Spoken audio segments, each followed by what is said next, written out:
This is important. There are 2 levies coming up for voters to decide on. We'll have the details for you. Plus, we have good news about graduation rates. Amanda Richter will show us how it's being done. And Tara Cox has an update on bond projects. Plus, Mark Ray shows us how kids are using technology in the classroom. Let's go inside Vancouver Public Schools. Live it up, live it up, live it up, live it up.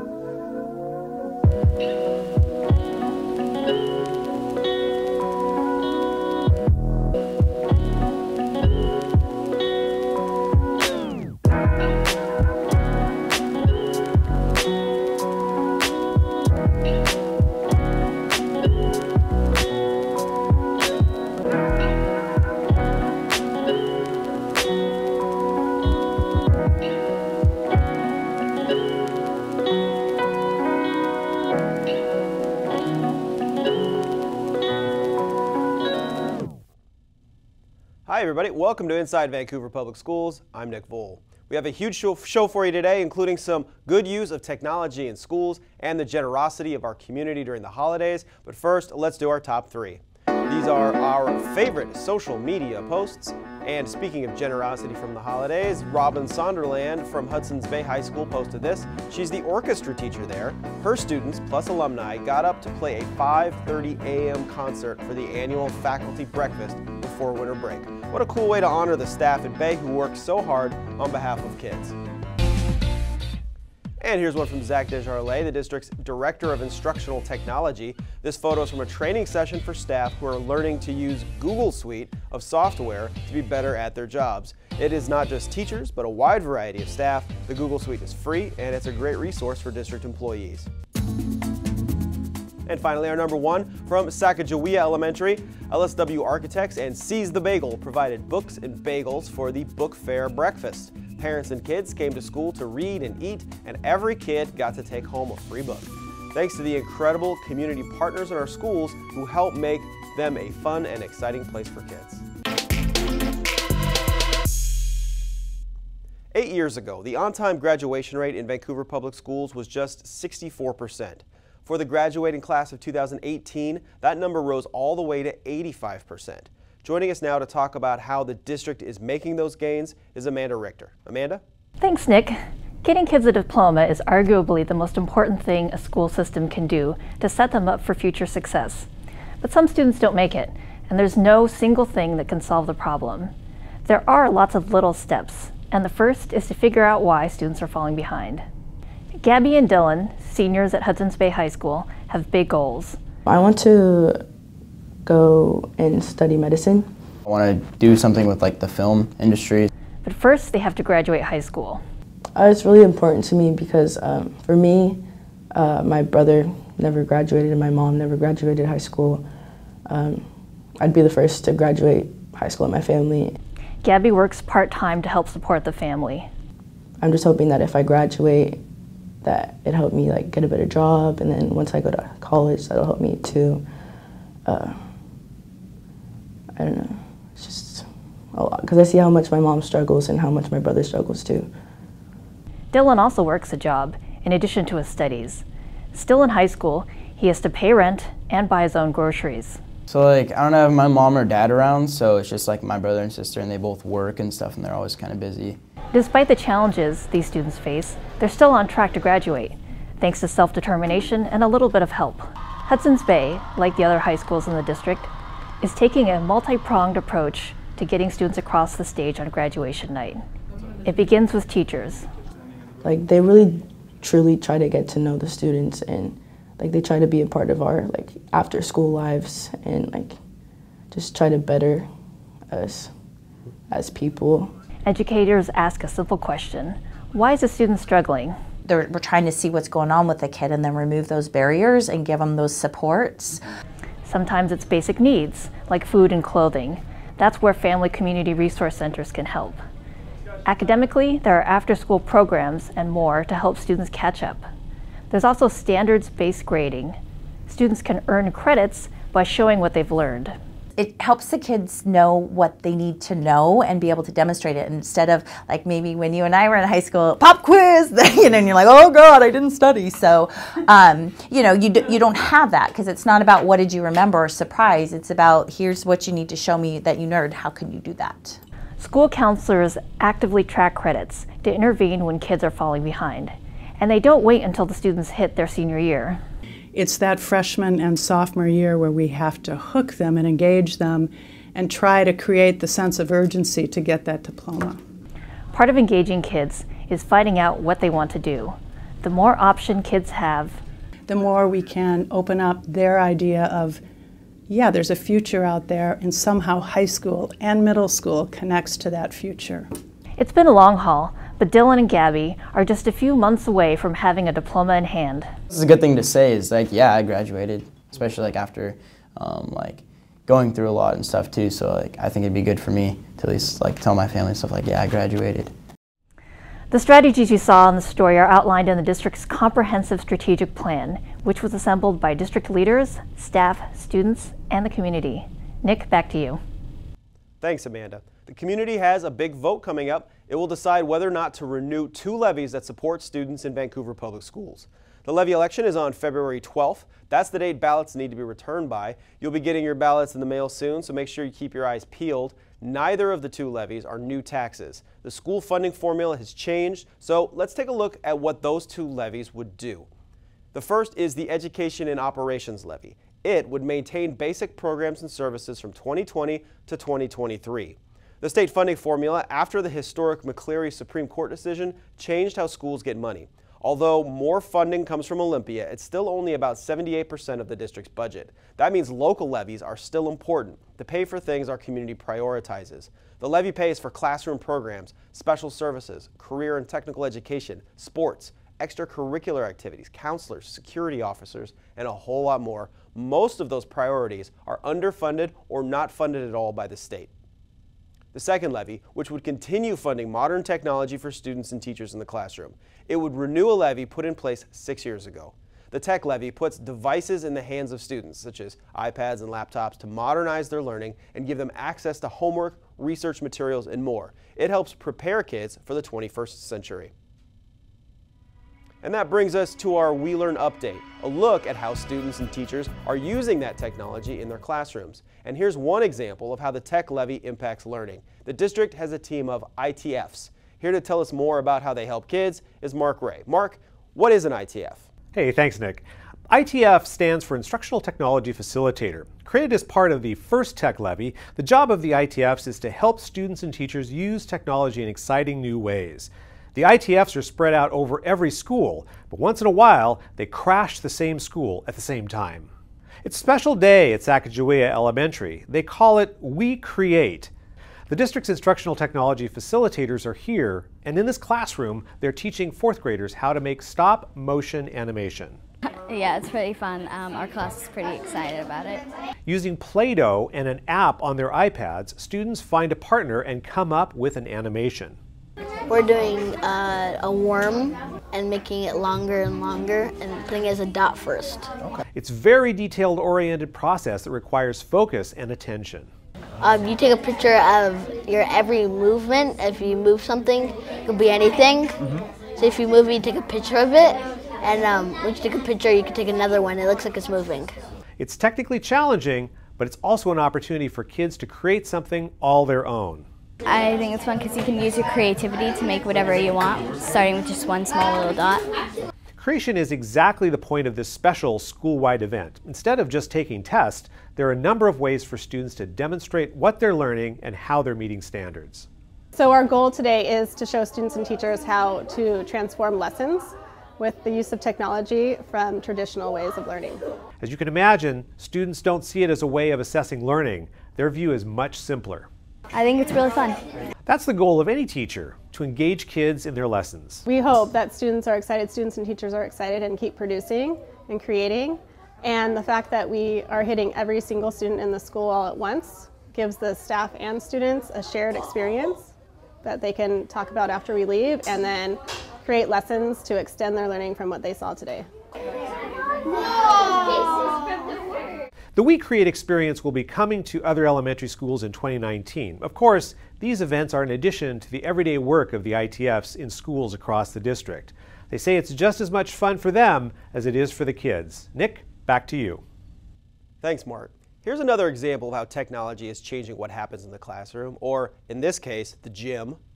In this PE class at Philida Elementary, students are playing Simon Says, but they're not getting instructions from their teacher. They're following the lead of a robot named Spheros. Arrow says jump on right leg. As part of an innovative class project, students had to write a program for Spheros. The goal was for the robot to lead other students through a classic PE game, like red light, green light. And that was a fun part to watch, is with them figuring out how to make that game work with a robot, and they have to figure out the code and directions to give that robot. I like best about coding is that you could code anything you want if you just set your mind to it. It's cool that you can just tell something to do something, it'll just do it, and it's not like a human, never runs out of energy or anything. And I feel like it's really cool that you can make a robot do something that you want to do. Of course, first they had to learn how coding works. It didn't take them long. It's pretty fast, they get it, they understand the world and what they see in front of them. They just want more experiences with it. That gets to another major lesson. It's okay to fail. You make a mistake, then you can fix it next time. Or you know when the mistake is made, so you can fix it. How frustrated were you? They say a lot, but how excited were you when you succeeded? Oh, they go, we forgot all about that we failed. And so that's the number one skill they take into, and we try to push to all their classes later on, whether it's math, history, science later on, that even if you fail, you just keep going. It shouldn't matter if you make that mistake. The point is that you succeed later on with what you're trying to accomplish. With this lesson, students did find success working out their bodies, brains, and imaginations. I love that you can really, you can just do anything with your imagination if you just get the right help and know what to do, and it's really fun. And these are just a couple of examples out of hundreds of how technology can push kids and teachers to think in new ways to maximize their learning. Let's take a look at tax rates for the tech levy and the E&O levy. We'll start with the E&O, which will cost $1.50 per $1,000 of a property's assessed value. That number is capped by the state. For a comparison, the current levy, which will expire this year, is $2.64. That means the local rate you're paying will be less than before. The tech levy would cost 30 to 32 cents per $1,000 of estimated property value, going down over time. Vancouver has a long history of supporting local schools through its levies. Now, we know this is a lot of information, but if you have more questions, the district's website is a great place to start. Head to vansd.org/levy. You'll find the numbers, the formula to calculate how much you'd pay, frequently asked questions, and a whole lot more. There's also a link to submit a question if you don't find what you're looking for. Again, vansd.org/levy. Winter break is now behind us, but before the break, the spirit of giving was evident in a lot of ways across our community this December. And for a lot of kids, that means new bikes. Waste Connections, Andy Scott Campbell promised, delivered nearly 100 bikes to the district warehouse. There are bikes of all sizes for all ages of student. The district will use the bikes as part of its attendance campaign. It's quite a sight to see that many bikes lined up, and it's a fun day for the folks doing those deliveries. We as a garbage company service the community, and so we understand that some of these folks are our customers, and they definitely live in the community that we service. So it's nice to know that some kids on Christmas morning are going to be out riding bikes, in the neighborhoods that we service. This program has been going on for a number of years, starting with just 75 bikes in total. Now, more than 850 bikes are going out to kids, distributed by schools, fire stations, churches, and more. There are plenty of other holiday efforts across the district. At Hudson's Bay, students and staff looked out for each other. The annual food drive brought in dozens of boxes of food for Bay families in need over the break. Students and staff brought in what they could to help out, and a group of student leaders put together the boxes. Later, teachers personally delivered the boxes to families to spread some holiday cheer. Principal Val Seeley told us it's one of the staff's favorite days of the year. Students at Vancouver ITech Preparatory also helped feed families. They did a day of volunteer work at the Clark County Food Bank, and it was quite a scene. The warehouse was packed with students putting together food boxes for the holidays. While they packed, a huge line of families lined up outside the building, so students got a chance to see how their work was helping their neighbors in need. The students we spoke with were glad to pitch in. It is important for us to come and help the Clark County Food Bank because when we grow adults, we can become bigger advocates than we can right now. So it's important to learn and get into the habit now. It makes me feel amazing because I get to be a part of helping someone be happy at dinner time with their family. All in all, hundreds of boxes of food went out the back door at the food bank to families in need. This is an annual day of service for iTech and is one they look forward to each and every year. At Roosevelt Elementary, the last day before winter break was filled with books, crafts, and new friends. Seniors from Kingsway School volunteered to help out in classrooms, running craft and game tables for students. Everyone was encouraged to wear their best Christmas pajamas to add to the fun. For the elementary students, it's always nice to learn from older students, and for the high schoolers, it's a chance to have a day of service that also happens to be really fun.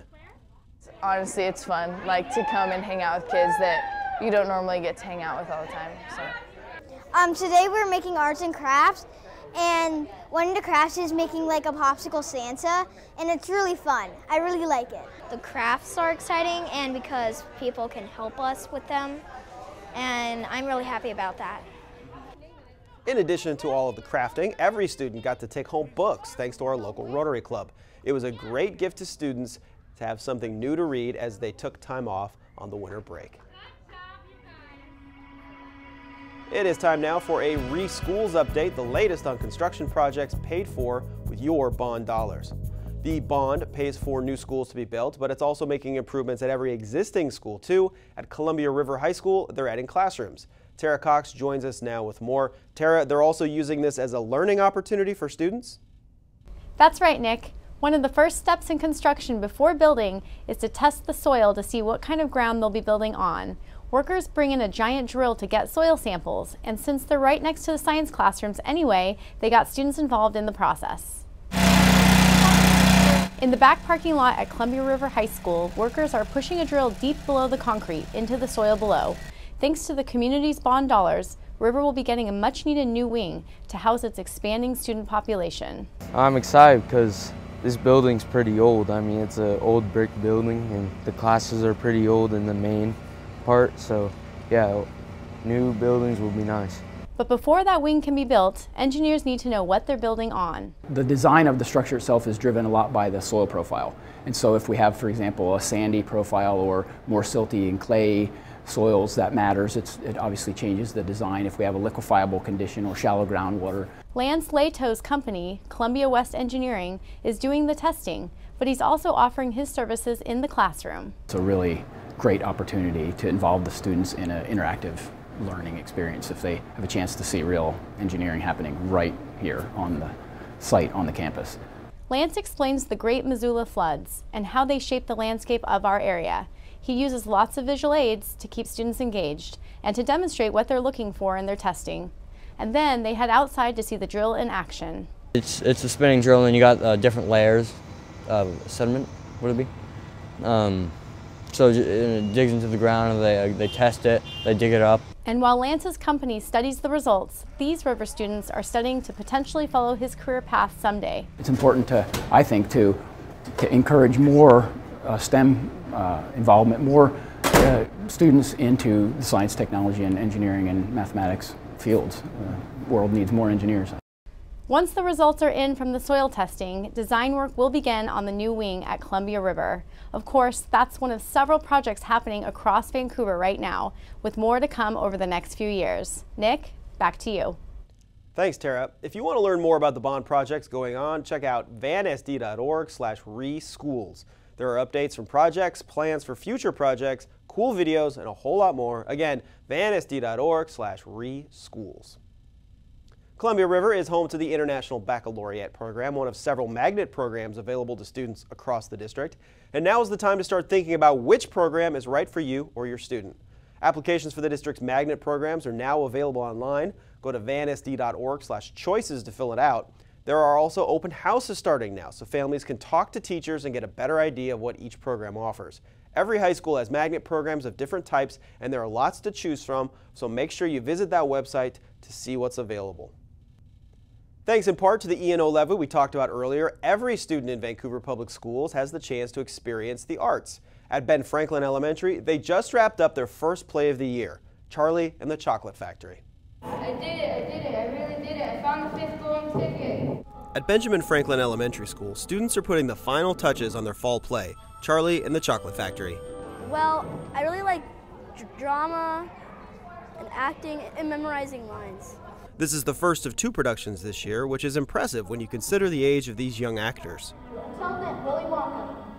This is our 6th year of putting on shows, and we've grown from 15 little children running around doing Where the Wild Things Are to a cast of now 60, and for the year we'll have expecting about 130 kids to participate. That's about 90% of the 3rd through 5th graders. In September, students signed up for what role they wanted to play. Good day, sir! I play Willy Wonka, and what I like about Willy Wonka is he's funny. I've been choosing like pretty small roles over the years, and I decided since it's my last year, I would choose Charlie. I'm the stage manager, so I practically have to get people in and out of the play when needed. Bossing people around, it's really fun to do that. Productions like Willy Wonka are a chance for students to grow in ways they might not have available otherwise. I see a lot of nervous kids that first day. They're scared to be in character, they're scared to step out of their comfort zone, and by the last rehearsal I had a kid come up to me to say, okay, today I have 8 changes I've made to the script. And I just let them go, because this is their time to really just blossom and to get to figure out if they want to go on and do theater beyond this. And whether or not they act again, these students are learning organization, public speaking, teamwork, and self-expression. Theater's been such an impactful thing on my life, and it's just such a joy every day to get to share it with them. In the spring, students will be performing Alice in Wonderland, which they help select, so make sure you check in at Franklin to see when you can attend that show. Let's take a look now at the big picture. This is our favorite image from social media, and this one comes from 6th grader Maika Smith, who goes to Geyser Middle School. She's learning how to use Photoshop and made this incredible photo of her school. A beautiful sky you see there was created using Photoshop layers. What a cool skill for Maika to develop, and a great piece of art she can be proud of. Nice work. Let's see what's happening, and it's a reminder of a holiday we have coming up. January 21st is Dr. Martin Luther King Jr. Day, which is of course a federal holiday, and that means there's no school. A number of schools have special days of service organized to encourage student involvement, or they encourage their students to get involved outside of school. So why don't you check in with your staff at your school to see how you can spend the day serving others. And that's it for us. Thank you so much for watching. For Amanda Richter, Mark Ray, and Tara Cox, I'm Nick Vole. We'll see you next time inside Vancouver Public Schools.